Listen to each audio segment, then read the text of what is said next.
All right, everybody. Here's the All Valley Committee. Super happy to see you guys again.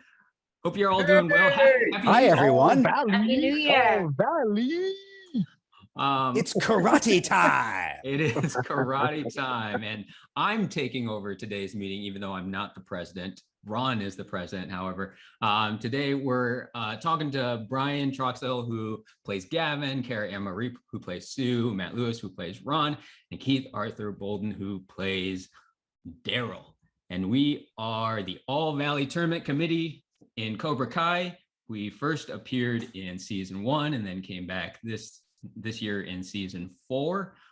If you haven't watched season 4, maybe don't watch this talk and go watch that first and then come back, because I'm sure we're going to be spoiling things. Yeah. But I'm really happy to have you guys here. I think I wanted to start off by just getting people's reactions on season 4. We've all watched it by now. I think most of us binged it on the first or second day. But what did you guys think? I thought, the first thing that came to my head was, man, you guys did it again, right? The Cobra Kai creators, I was like, you guys did it again.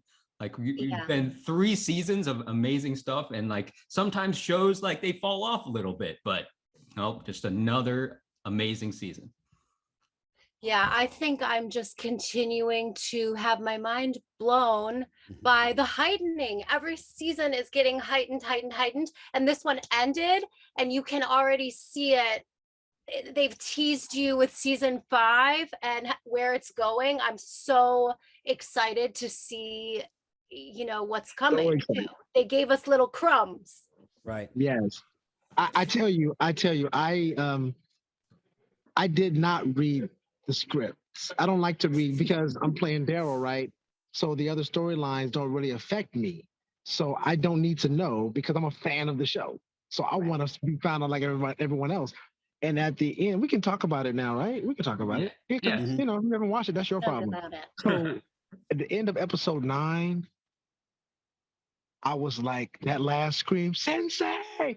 Oh, it broke my heart. I remember filming that thinking nothing. But what they captured, the emotionality of that moment, I was like, oh my God, Mikhail, please, what the hell's going on?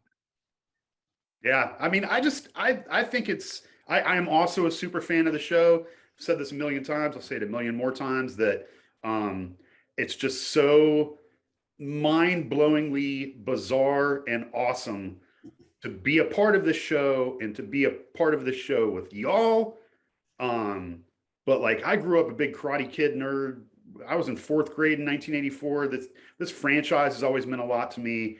So just the fact that like somehow I was able to stumble into being on this show, and they shoot it where I live, like on the other side of the country. Like, it's just like, how does this happen? So being a super fan, I love the show so much, and I would be a super fan whether I was on it or not. I just feel like this is the best season so far, like by a large margin. And I just feel like everyone, I mean, us included, being our little pieces of the puzzle, everyone has grown into and grown with the show as it's grown. So like the writer, director, producer, big 3, like they've grown, they've gotten better and more skillful. The actors have gotten older and they've gotten better and more skillful, including us, even though we're getting like older in the, like not in a, as if exciting a way, but still happening, still growing, and then, the fandom is growing, and the plot lines are growing, the stakes keep getting higher, and it's just like the fights are phenomenal. Yes. Yeah. The fights, man. I mean, tornado kick and get out of here. What is that? What is that? I also, these new characters, I mean, I was not anticipating liking Terry Silver. I immediately like him. Yeah. Like, he starts and you're just like, his acting's so brilliant. He's just extraordinary. And what he did in one season is absolutely wild. I mean, I don't think anyone would have seen someone coming in and doing that. Right. And he did it. Yeah, well, I think it goes back to just, they keep it so fresh, and the loyalties change, and the folks you think are the good characters do some awful things, and the folks you think are the bad guys. Oh, hi, Winston. the folks who you think are the bad guys, you know, end up Yeah, having, because, you know, some different layers to them. And the kid who played Kenny Payne, Yeah. I Oh, totally bought his Dallas. journey Oh my from God. bullied kid to real a-hole by the end of the series. Yeah. And that was What a just great- brilliant acting throughout the entire show. What a great character and what a great actor to pull that off. Yeah. Great actor. But we can't ignore the comedic jewel that's happening right now with this cat walking around Brian. Am I the only Winston person likes to get seeing his this camera right now? We're time. going to ignore this? Well, it's reminding me of I got these screenshots of Brian spiking the camera in our board scene. It's got a similar vibe to it. This Yeah. cat is really spiking the camera No, right now. I saw that and I also got that. And so I was watching Kurt's recap on his YouTube channel, and I was watching that scene. It's like, where did I spike the camera? It was at the very, very, very end of that scene. It made it to air?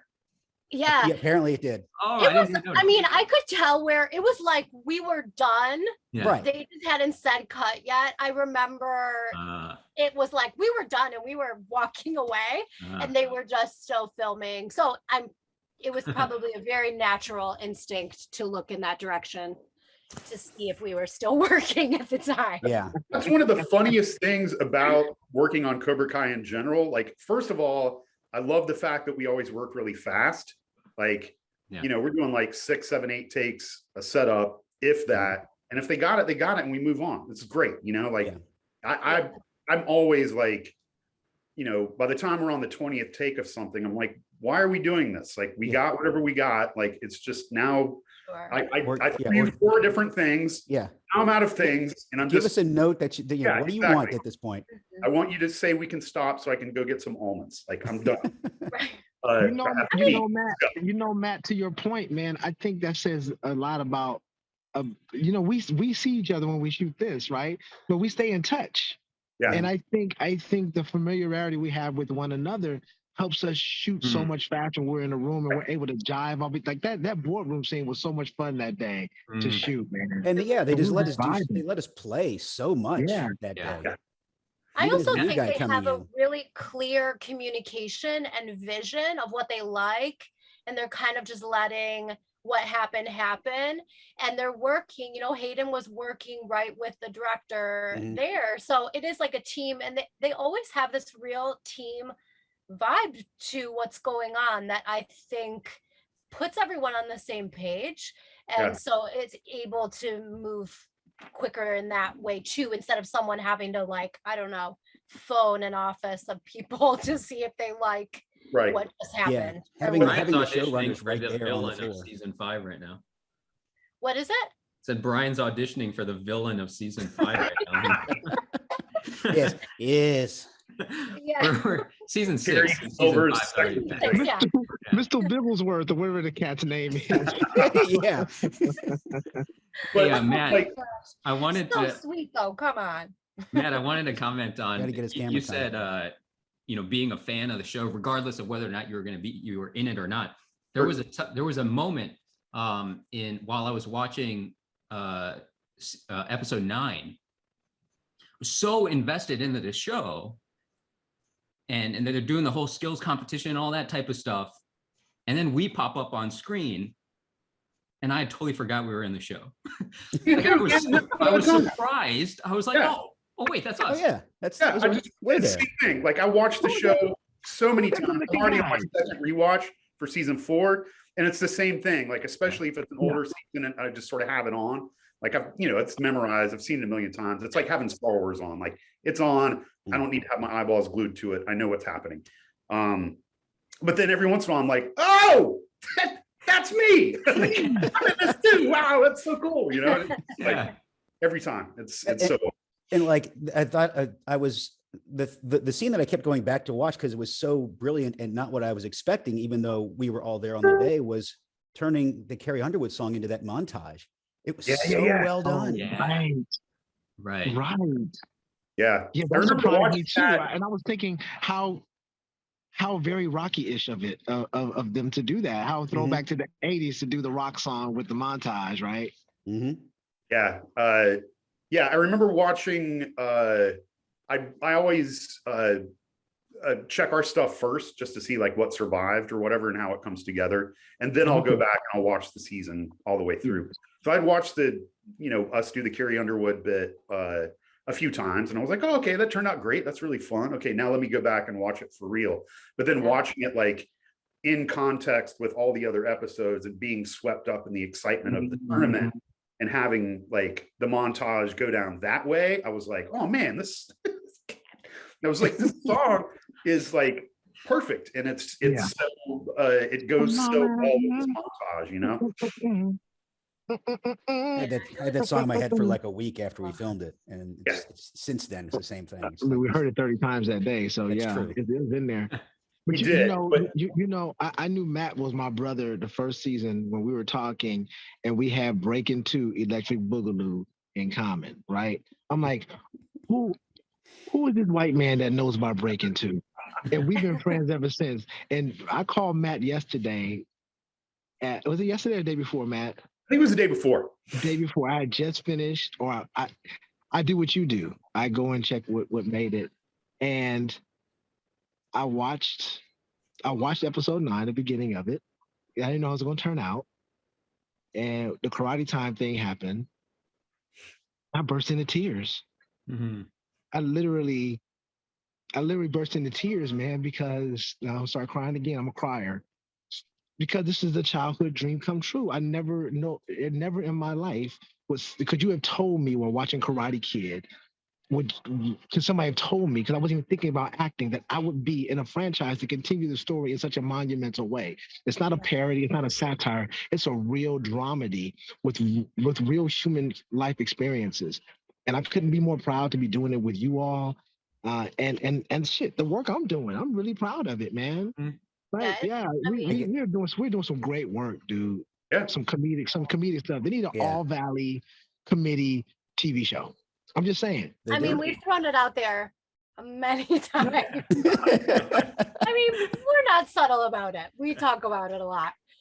I often think, because I just did this like Facebook, one of those where they're watching the episodes and you just kind of talk with them while you're watching the episode. And someone asked, like, how did you, get this role? I often think about this as like, it does feel a little faded sometimes, in just like, there wasn't like this magic formula that there wasn't this like crazy audition story or anything. It was like, I don't know, they just my agent emailed about auditioning for this and then I booked it. It was like, but it almost feels like, because it was the thing that's meant for you to be doing, and the feeling was mutual on both sides or whatever. There wasn't this like, we didn't have to jump through all these hoops, and we were just the people that they wanted to work on it. But I remember when we did that first season, I think Josh came up and said to us, like, thank you for bringing these people off the page. We had written these just kind of flat characters and weren't expecting them to come to life. And I do think, we did peel them off the page and make them walk and talk and have these personalities. And it's awesome that this season you actually to see those personalities. You didn't, you kind of had hints of it in the first season, but now you're really getting a feel of like, okay, I can see who these people are, which is a total gift. Yeah. And I think to piggyback off of that, I think that like I was saying before, like how the show has grown and we've grown with it.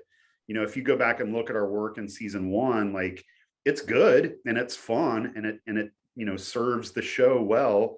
And I feel like it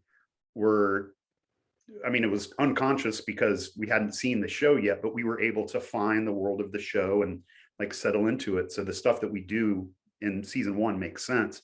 But I really feel like as we've grown with the show, that board meeting that we got to do in season 4, like we all just had a better idea of what we were doing. We were all more comfortable. We were comfortable with each other. We had richer material to work with.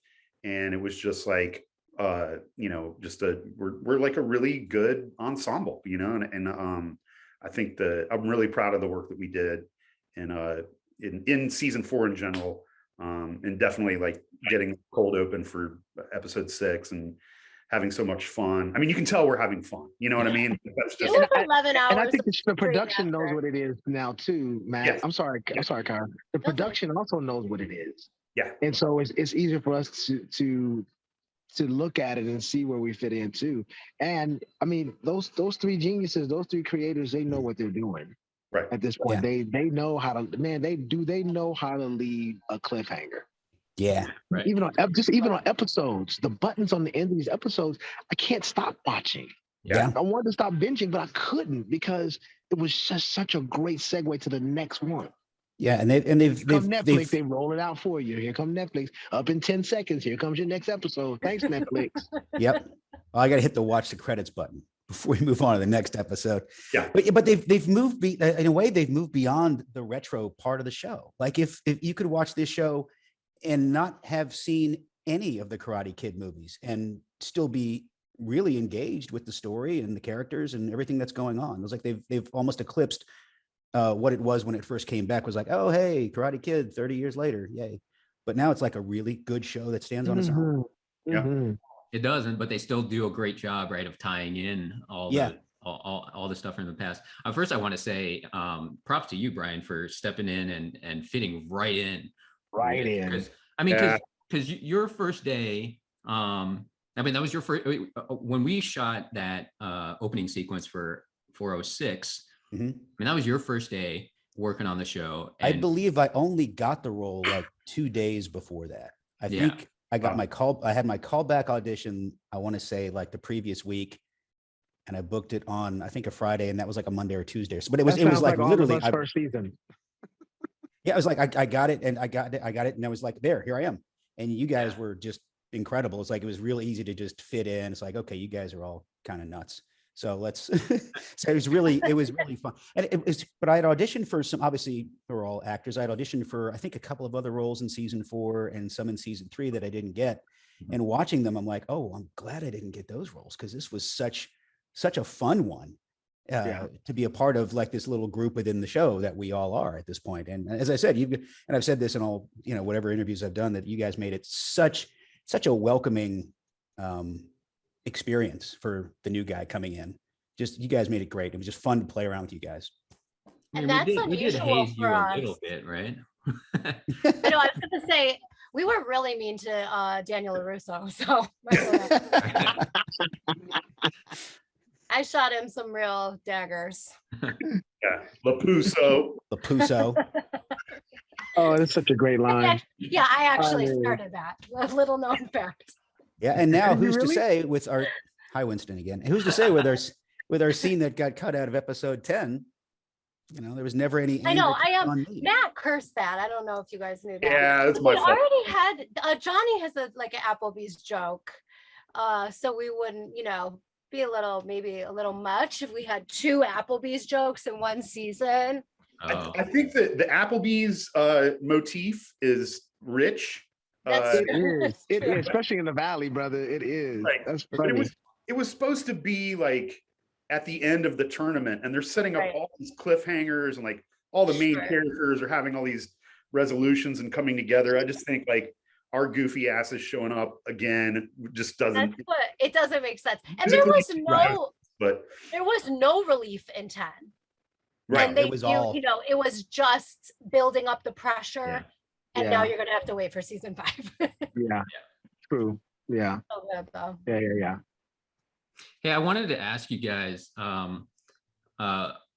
when you first got Brian, you might have seen the script before we did, since you auditioned for the part. It's possible that you got your sides for 406 before we even got our full script.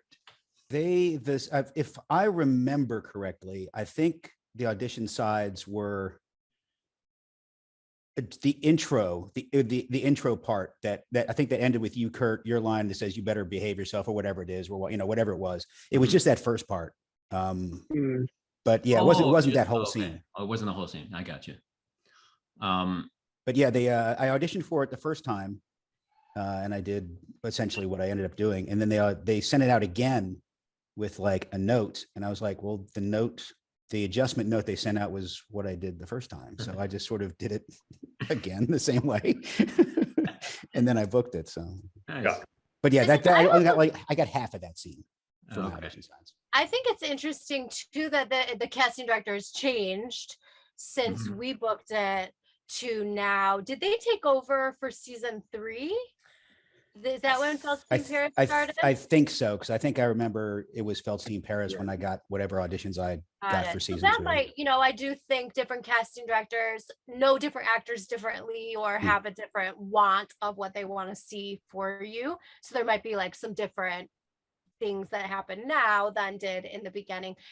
I just think it's so wild, like just the growth of it all from when we started, because we really had no idea what it was going to feel like just no sense of the vibe. Like I remember getting, hearing about it, and it was like Daniel LaRusso's back, he owns a car dealership. Like I don't know, Yeah, we kind of judged it like, what the hell are they want to remake the Karate Kid? Yeah, it's hard not to, but then obviously now we're in such a different place. So also to be coming back on for this season and I remember when we were working for this season 4, I was just like walking around thinking how lucky we all are. Like this really is such a gift. The set's amazing to be on, the other humans, to work with you guys is so much fun, but just the whole vibe.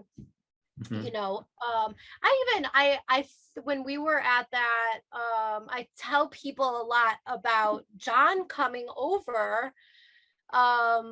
When we were working in the boardroom, he wasn't even on set for that. He was working somewhere else, and he takes downtime to come over and see us and say hello. And just, that is just such a beautiful person. And all of them are like that. And it's just extraordinary to me and inspirational to just keep being an awesome person and doing good work and be kind and good and and excited, Cara, excited about the work. They're like excited about the work almost more than the kids working. They anybody else. Love to see a plan come together, They look like they're having more fun than anybody when we see them on set, which is that. I mean, that's what you want, because all that energy, just like, it trickles down to everyone. 100%. Yeah, I remember when we were having dinner when we were shooting season 1, and we were sitting together just because we knew each other, and I saw Ralph over on another table, but I wasn't going to go. He was sitting by himself. I wasn't going to go bother him or anything. Didn't bother him enough while we were on set. So, it was just us sitting there having some dinner and hanging out. But I remember John came over to us and sat with us and thanked us for being there, complimented us on all of our auditions, including the previous ones for other roles that we didn't book. And he sort of just like went down the table and he was like, Keith, you did this, and those were so great. And that one thing was really funny. But man, when we, saw you for Daryl, we were like, oh yeah, finally we got it. And he did that with all of us. Like, I don't even remember auditions that I did the week before. Like, and he's watching, hundreds of them, and just constantly for them to like take the time to treat us like humans and say hi and be thankful and just so above and beyond anything that, not only anything I've ever experienced on another set, but anything that I would even expect on another set. I've worked on shows where like, I didn't even meet the director. Like they're over in another room by Video Village, and they're just like, I can hear them talking, and then some, the second will come over and relay notes to me, and they don't even want to shake my hand when I'm done. I'm just, I said my 4 lines and I'm out, and they're moving on. But like, this is the exact opposite of that. And, you guys have, already said this, but just to reinforce it, like that sort of working spirit is something that I will strive to carry with me throughout everything else that I ever do, especially if I'm in charge of something, even if I'm teaching a class or something, just making sure that everyone is appreciated and that they know that. It just makes all the difference in the world. Your confidence goes from here to through the roof, and that's just great. I love them. Yeah. I happened to bring up the audition sides that I got because I was curious, Mhm. and they were even sort of fake sides. Mm. George was the only character whose name was actually in them. Matt, you were Dale, and Nice. Keith, you were Ben. Oh, Daniel LaRusso was actually Craig Del Vecchio. So it's kind of like, I don't know what's going on. Right. Well, and I've had some friends, I've helped some friends tape auditions for the last couple of seasons. And I think I noticed they started doing that in season 3. They started putting fake names on everybody. I guess with the at show. this point, I mean, they really do have to be being a little cautious. I'm really surprised the Carrie Underwood thing stayed under wraps. Me too. Tammy Overton. Tammy Overton. With all the extras, I was surprised too. I was With all really the extras that was there, that was phenomenal. That they all agree, as a community, that they wouldn't do it. But also, I think we need to talk about the transition from YouTube to Netflix, right? And that's probably the evolution of the secrecy. It's because it's now this global event that happens once a year where people are going to binge Cobra Kai for about a week, you know. Mm-hmm. And so I think Netflix acquired an amazing franchise that they probably didn't even know was gonna. I mean, I had no idea. Did you guys have any idea that when it hit Netflix, it would be what it is now? Yes. Did you really, Matt? I just because it's so good. And for the first couple of seasons, what was it? Before season 3, is that right? Yes, the first 2 seasons were on YouTube. First 2 seasons were on YouTube. I just remember we all had hundreds of these experiences where you try and tell somebody about the show and they'd be like, man, that sounds really cool. How do I watch it? And you tell them and they're like, I'm not signing up for another streamer thing, like whatever. And so a lot of people like wanted to see it, but they were just sort of like waiting for the DVD or waiting for the next thing or whatever. And then the fact that it just sort of like magically appeared in everyone's living room, like it's right there, and they've been needing to watch it for a while. And not only that, but they had 2 seasons to catch up on. They had 10 hours.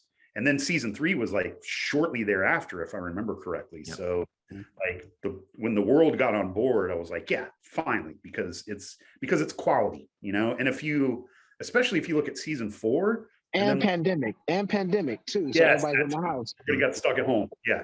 Yep. But it's so good. I'm so glad that the reviews for the longest time are like, this is so much better than it should be, or it's so much better than it needs to be, or whatever. Like, I don't even know what that means, but if you look at it now, it's like, no, what the hell does that mean? What does that mean? I don't know. But it's one of the best shows on TV. I mean, you could hold this up against like the Star Wars shows on Disney or like the Marvel shows. Like it's just as good. Emmy nominations for best comedy, for crying out loud. Yeah, exactly. Yeah. And I mean, honestly, Ted Lasso was great. Like who they were up against, they're also doing something very different. And it was just one that, it's hard to even compare the shows. Right. It's like, it's weird. And then Hacks was the other one that was, I think, in the same category or something, but it was just like, they're just doing such different things. But the reviewing, I think a lot of people comment on how big of flops are made in doing this kind of formula and trying to continue this. It never works for people. And maybe that's like everybody just kind of falls flat on their face when they try to do something like this, and they couldn't have hit a bigger home run right out of the gate. And there was something really cool about how when it did move to Netflix, people got those 3 seasons, right? It moved. Right. Did they get the first 2 and then 3 but they got to really dig in. If you go through 3 seasons of a show, you are living in that world. You are sleeping in it, breathing, it is your world. So then they just have to wait for 4, I think that there was something that just locked people in. And Netflix is everywhere. Like they just are the mainstream way to get, streaming, even got though a there's corner on so the many market. other platforms. But Yeah. It's now a worldwide hit. I've gotten messages from friends of mine who live in the UK going, "Oh, I binged all of Cobra Kai. Congrats for being on." It's like Well, I all thought over we the were world, only people love friends. this show. We're not your only friends, Brian. I mean, you're my bestest friends. He's right. got a cat. You're my only friends. I have 2 cats. The other one's hiding. Can I say if Tanner, who plays Robbie, doesn't get him a Marvel movie somewhere, Oh that's yeah. Yeah. somebody Superman or something So is good. wrong.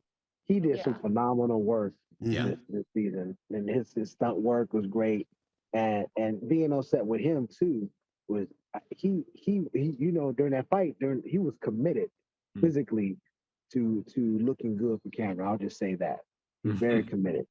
They could just point a camera at his abs for 2 hours. And people, I know. Like, To be fair, they could do the same with us. They just choose. not to. Yeah, That's true. nobody will watch. No. Yeah, they could.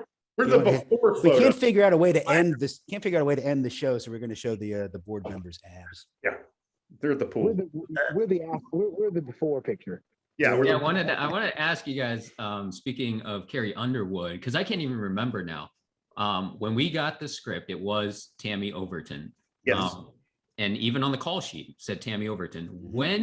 Who found out and when did we know it was Carrie Underwood? I can't remember. One of the Josh came three up. told us. Yeah. Yeah, What? Josh came up Of when they course were just Josh came setting up. up the shot to Ah, say, like, just so you know, this is who it is. Yeah. Somebody told me like a day or two before. Yeah. okay. Oh, okay. Uh, Of course, Matt knows early. Like because it was my line, you know. And Right. even when I was Even in in the script, you say it says that you say Tammy Overton. Tammy Overton, and even when I was in blocking rehearsals and they're setting up, we're setting up for the shot. I was still saying Tammy Overton, and eventually somebody came up to me, one of the big three, and they were like, it's Carrie Underwood, right? On the day, it's Carrie Underwood. I'm like, well, I know, but I didn't know who was in the room, and whatever. Right. He told Yeah. me different, but so I knew like a few days before. Okay. I think I don't know how. I think I must have known as well because she was on doing the I think the CMA Awards the Sunday night in Nashville. I was like, well, how is she? I guess she's getting on a bus and just driving overnight. I don't know where I heard it from, but I sort of I can't. But I think I knew ahead of time as well. But I don't remember where the hell I found that out. Speaking of on-set stories, I try and tell the story all the time, but I wasn't there and you guys were. Can you guys please recount the tale of Marty Cove answering his phone by our trailers? Because I will tell it, but I'm like, I missed this. I want to hear this story. I was watching this. It was one of the brief moments where I was actually up in my trailer, and mine was at the end, so I could see all the way, down. And Billy Zabka was out there smoking a cigarette, and Marty Cove came over, and they were chatting for a bit. And Marty Cove got a phone call, so he answered his phone. Said, "Hi, Marty Cove. Just sitting here hanging with my favorite person." And he looks down and goes, "Marty Cove." And then I walked up like right after that, and Brian was like, "Oh my God, dude, that's the most amazing thing." I was like, "What?" That was hilarious. That was so funny. I was just like, what a joker.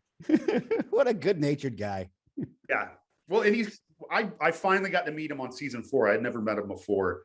And I saw him from like down the parking lot, and he was with Cody and a couple other people. And he saw me and we made eye contact. And I was like, I don't know, 30, 40 yards from him. He just sort of looked at me and gave me the nod. And I was like, oh, I think that means I'm allowed to approach. And so I did. He held out his hand and I shook his hand, but he was just like, smoking a cigar and smarmy and twirling his mustache. And, he was just. I want to hear the story from Marty Cove's side of it. And then this dude just attacked me in the parking lot. No, but that's another thing that's so cool about working on the show is that, everyone, just not only the big three, but all the actors are so friendly. And I always we all know that it's sort of part of the drill when you're with actors on set, even if you're friends, like sometimes to leave someone well enough alone because they're working. And so there are some kids that I haven't met yet, and I don't want to bother them because they're working. I saw Thomas Ian Griffith, but again, like he was working and I didn't want to bug him, and Right. I wasn't even sure if he knew who I was. Like, we're not there every day. But some of the other folks, like I'm very good friends with Rose Bianco, who plays Yaya. So I see her all the time. We all know her. But like the out of town folks, like Courtney and Vanessa. Courtney is so sweet. And I always get a chance to hang out with her. And then really my favorite people to visit with on set are Nate and Owen's moms. Because they're so sweet and they're so funny, and like their kids are really short and they're both really short too. And but they're just, because Nate and Owen are minors, they're just stuck there for like 15 hours a day, every day. They're just bored to tears. And so like, if I show up, they're like, "Oh, Matt, you're a grown-up. Come talk to us, please." It's just so fun. Like, I love them so much. There's so many people in that show I love. Sholo is so open, and every time he sees us, he takes the time to say hi. And I've gotten to eat more than one meal with Mary, and it's just a special group of people to be around. And again, like, they could just be the stars of the show and be cordial to us, but they all go above and beyond, and it's really awesome. It's a cool thing to be part of, for sure. Yeah, and you see them, because I just watched an interview with that the main cast of like teenagers, or the teenage characters.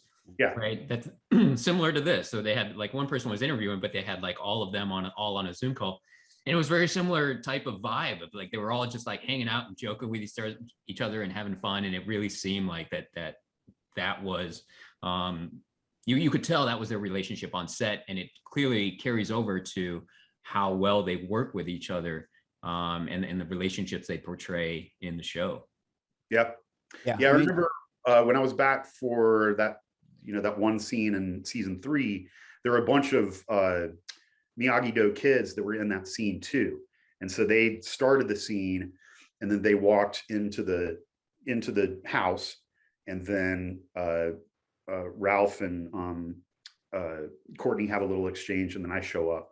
So the kids were, in the house trying to be quiet while we were doing our thing. But there's all such good friends, and they get along so great that it was just like there was so much hubbub that Cody had to constantly be like, "Hey," or whoever was there. It wasn't Cody, it was somebody else, but that'd be like, "Hey, I know you guys are having fun, but you gotta have fun quieter because we're still working." You know what I mean? But they all get along, which is great because they're there for long periods of time together. And then of course, like, we all know match and now tournament day is crazy with all that personality. But season 4, they started shooting. They got off schedule because of COVID and because of the changeover to Netflix, and so they shot season 4 in the winter in Atlanta. And I don't know if any of them really realized that, like, it actually does get cold here. So like in season 4, there's like red noses, and you can see everybody's breath. They've all got all these clothes on. You can tell they're just all like just freezing in almost every scene when they're outside, Hey guys, I'm sorry. I gotta wrap it up because I gotta go pick up the kid. And I'm on my phone. But I wanted to spend some time with y'all. You remember that time when Keith was teaching class on set? I was teaching class on set, wasn't I? More than one. Kid stuff. Thanks for remembering, brother, because I forgot. I mean, those kids got some great information. I mean, what better teaching material can you get than your teacher because being on set? we were still on Zoom. We were still distance, which we're gonna be again next week to the end of the month. We're gonna be virtual again. Yeah. Yeah, so, we are doing Emory. Yeah. Are you at Emory now? I picked up acting for the camera class at Emory. So I'm at KSU and Emory. Bro, we gotta talk. For real. Okay. Cool. Hey, I love y'all, man. Hey, Kurt, thanks for getting this together, man. I'm proud of you, man. You're 100,000 subscribers, right, brother? Yes, sir. Yes, sir. Congratulations, man. Well, now you got 100,001. He's finally getting around to subscribing. He's doing it right now. I didn't even know he had it until he's posted that amazing plaque. was like, what is this? Yeah. I need your lessons, brother. Yeah, should teach us all a class. I will teach. Well, let's get together soon. I'll have y'all over when we're done with the Decepticon variant that keeps transforming, and have y'all over. Yes, let's do it. All right, sounds good, man. All right, y'all. Bye-bye. Bye, Keith. Bye, Keith. All right, now we can talk about him. Yeah, exactly. So, Remember the man, time he was Keith, what a teaching prima on donna. set? Oh man, I mean, on the show we were joking about kicking Ron out of the committee, but the truth is we want to kick Keith out of the committee. I'm honestly bummed we didn't fire Gavin. I really, Applebee's line aside, I wanted some, heads will roll, and it's that guy. I did the opposite than what Matt did. I purposely did not jump forward to our scenes. I watched it from the beginning, and I was like, all right, I'm just going to have them go in order. And I'm getting to the end of episode 10. I'm like, should have been in there by now, shouldn't it? I looked at my script like, yeah. All right. Well, so I felt bad because that scene was a funny scene, but I was also like, well, I didn't get written out of the show. So that opens the door. I was kind of thinking back too on how much more we did in the cold open scene. There was so much more chaos and like shenanigans. We were eating at one point. Like there was just crazy stuff. I think I was even meaner. I had a few lines. Yeah, you kind of came off okay. Yeah, you'll never be Daniel LaRusso. Yeah, I did one line to you, like that was your first meeting, and I'm like, you got big shoes to fill, Gavin, and you're supposed to be what the heck? Really you had a lot of lines that built up our loathing of George, but then the editors obviously have a real love for you because they made you look pretty nice. Yeah, you know what? Your one insult. I wanted to ask. I reached out to John yesterday to tell him that we were doing this, and I was like, it would be really fun if you popped your head in and said hello. But he did respond. He's like, he said today's their first day back to work, him and the guys, and they're like just bombarded with stuff, I'm sure. So he said that he would try, but he couldn't guarantee it. So I don't think he's gonna make it. But if he had come on, the one thing I wanted to ask him was that, you remember, I think Matt, you were the one that sent it to us, that when we first got our schedule for episode 10, that there was I am curious about this. Right? For George and Sue, there were stunt doubles. And we were wondering if we were gonna play. I honestly think, I would have to stretch out a little bit, but I feel pretty ready. I will fight you anytime, any place. It's on.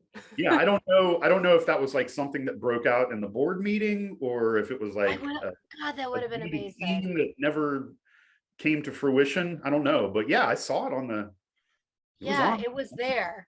Yeah. Maybe they're saving that fight. We're saving it for the next tournament. Yeah. Oh, man.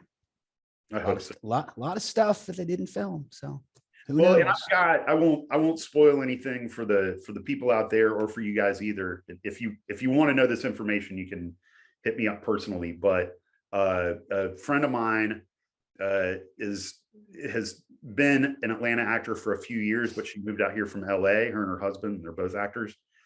They've got a friend from LA that was in to work on season 5, which is now wrapped, and had a pretty prominent role on the show. And so I know some things about season 5. And when I found this information out, it just like, again, it's one of those things where, you think what's going to happen, but and the big three will like throw us some crumbs here and there. Like, here's that thing you were asking for. All right, fine. But then meanwhile, you told me this already. Yeah, if it's the bit that you I told do us. have this information because you shared it with me. I don't know it, so I don't. How it ended though, I'm really interested though, because it could go there could be a lot of things that could mean. Yeah. And it could be nothing like we're thinking. Right. Well, we're at this, and now I'm not talking about the spoiler information. I know now I'm just like theorizing as a fellow fan. The way that the bet is being settled is still a little confusing to me. Like, and I'm sure they'll clear it up, but like, I'm sure it's intentionally confusing, but if Daniel and or Johnny had won, they wanted to shut down Cobra Kai. Right. So it wasn't just preventing Kreese from teaching anymore, it was shutting the dojo down.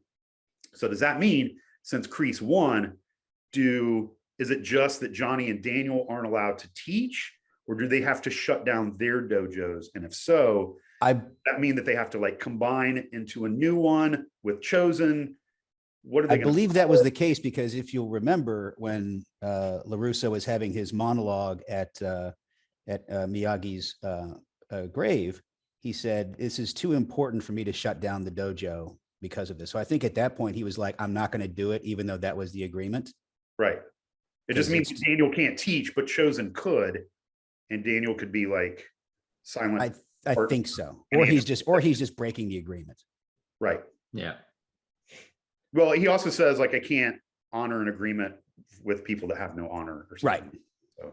So it's just Daniel being a jackass once again, like, not, doing whatever he wants, not following rules, not listening to anybody. Yep. His way is always right. Wonder where Anthony gets that from. Yeah.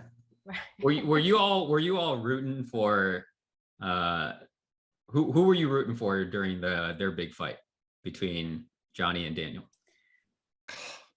I was rooting for exactly what happened.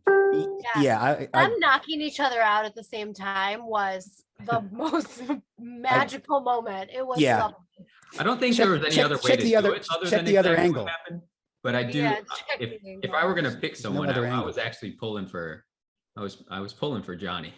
I think at the time, I mean, there was so much that both of them are kind of being jackasses, but I went into behind the scenes mode, and I was just kind of like, they can't have one of them win, because it just opens up a whole bunch of other story issues. Like Daniel can't win again, because that's going to just make Johnny even feel worse about himself. Well, if they did, Johnny wins, then you get closure, and there's no more conflict. Johnny would have had to win on some illegal move. Then they can say, "Oh, illegal kick, illegal punch," or whatever. Oh, right. Talking about illegal moves, that's another thing I thought they did really, really well in the tournament, because we all knew that the referee was bribed because he had it in the script, but they made it so not obvious, like just a little one call where she was out of bounds, and they didn't make a big deal. They didn't say, "Hey, this is so obvious that the referee has been bribed." And I thought they did a really good job. It's there. If you want to go back and look at it, the hints are there, but it wasn't one of those, they didn't make something ridiculously a bad call to just draw attention to it at the time. So I thought that was really clever. Yeah, I had totally forgotten about it. I had too. So I was really, when it was revealed to Tori, it was kind of revealed to me at the same time. And then you kind of go back like, oh, okay. But I think they're also, I think they do, a laundry list of amazing things with this show. Yeah. But another thing that I always love is the conversation, Amanda and Tori's new relationship. Yeah. And Sam intermingling and what's going on with the LaRusso kids, and them kind of also beginning to have a conversation about mental health. And like, I always just think they really do an amazing job. Like, she's getting involved. Amanda's getting, she wants to help. Everybody's trying to be a good person. Right.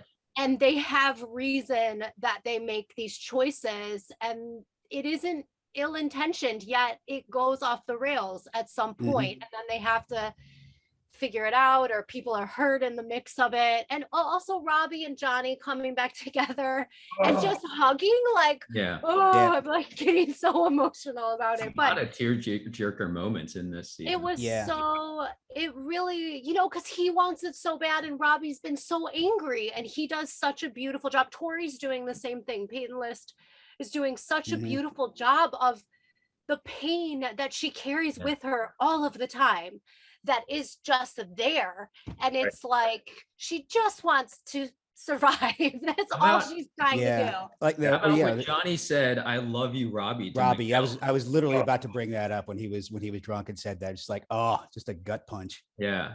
Some of these things we've been waiting for years to see. And I think that that's another testament to the skills of the writers and the creators, that Like, just even when you're working with like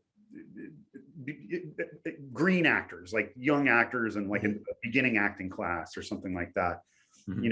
The something that I find myself addressing all the time is that when, we're working on a scene or something, those two young actors, there's two green actors that are just starting out, are following their instincts, and they'll like come together immediately. If you're like directing a play or something like that, physically, they'll come together immediately. They're drawn together. They're talking to each other. They're fighting for something. They come together.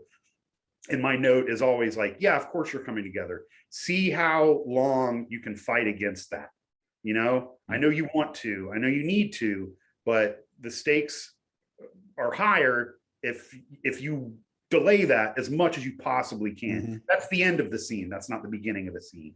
And so for us to like finally see Robbie and Johnny come together in season 4, like we've been watching this dysfunctional relationship. And then, the same thing with Daniel and Anthony, like seeing Daniel like finally be a father to his actual son as opposed to his karate rival's son is that's really cool to see too. And there are parallels there, and delaying the inevitable as much as possible has always been like a really a big strong point of the show, I think. And then Daniel and Johnny finally having a real match now in season 4. They've fought in apartments or random places a bunch of times, but like to have a point-by-point match, like they did it, finally did it in season 4. Another thing, I think we were talking about this a little bit earlier, but there are, it's another cool thing about being part of the show is how interactive all the fans are. And there's, all these like vlogs and podcasts, and, they're reaching out to us for interviews and autographs, and, we're communicate on social media and all that stuff. And it's all really fun. But one of the things I always get a kick out of is the fan hypotheses about like what's going to happen. And they'll almost like, they'll send it to me on social media, like, ha, I got you, I figured it out. This is gonna happen. Like, you're wrong, I'm wrong. Like, that's the thing about the show. Like, whatever that obvious thing that you're guessing, not gonna be the thing that happens, because the writers are better than that. And there were so many fans that had just convinced themselves, and they just send me these gotcha messages about how the committee was going to get bribed to like let Terry participate or let Cobra Kai back in or something. I don't know. And I was like, I haven't seen the script yet, but I can tell you right now, you're wrong. Like, first of all, that's just like low-hanging fruit. Second of all, like, we are pure of heart. We are the Jedi Council. Like, we're not going to get bribed. You can't do that to us. Right. You're not be able to do that to somebody else. And so when I finally saw the script and it was some random ref, I was like, ha, I got you. You're wrong. We wouldn't do that. Ron would not do that. Like, I would quit. Matt Lewis would quit if Ron got bribed. Like, that would not happen. Yeah, I don't even think it's on the table. So yeah, exactly. Yeah, you're not the person that hires or gets Carrie Underwood to perform is not the same person who gets bribed. No, she's a mild-mannered dentist, Yeah. All right, guys, we've been chatting for about an hour already, so this has been awesome. It's so great to see you guys, first of all. Yeah. I mean, like we all have been saying, it's great to be able to chat like this outside of work, but then also to be able to go into work on a set like Cobra Kai is just incredible. To walk onto that set, work with the type of people we get to work with, as well as, just our small little group. Brian, you had mentioned it earlier, and I think we all have similar stories. Keith as well. He's already left, but I'm sure we all have similar stories of like, a lot of us have had auditioned for other characters, and then after getting this, you're like, this is the role. This is the perfect role. I mean, I couldn't have imagined playing any of those others now. Yeah. This was so good. Partially because of the storyline, but then the other part is that, we kind of get to go in as this we always get to go in as a group, which is always fun, except for that time that you went in by yourself, Matt, in season 4. But otherwise, we get to go in as a group, which is always super cool. And then we can kind of do stuff like this and be fans about it, and not just be actors, and really talk about how much we enjoy the show. So yeah, thanks guys for hanging out. And Yeah, thanks for setting up. This was great. Yeah, absolutely. Anytime. And thanks for everybody out there who's watching up in YouTube land. And ask us any questions down in the comments of the YouTube video. I'll let these guys know where the link is so they can hop in and answer questions too. And then we'll hopefully see you in future seasons of Cobra Kai. Yeah.